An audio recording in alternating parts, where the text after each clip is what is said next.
Dear Heavenly Father, thank you for bringing us together today as one family. Students, teachers, volunteers, parents, and community partners, united by one purpose, to prepare our schools for another year of learning, growth, and hope. We thank you for the strength and dedication of our teachers, who lead with heart and purpose.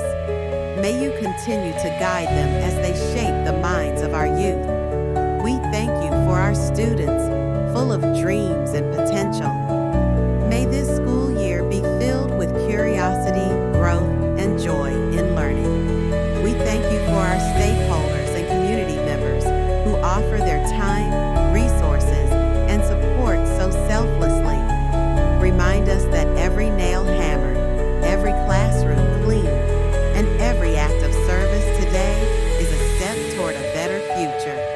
We lift up our volunteers, young and old, who came with willing hands and hearts. May their generosity inspire more acts of kindness in our schools and beyond.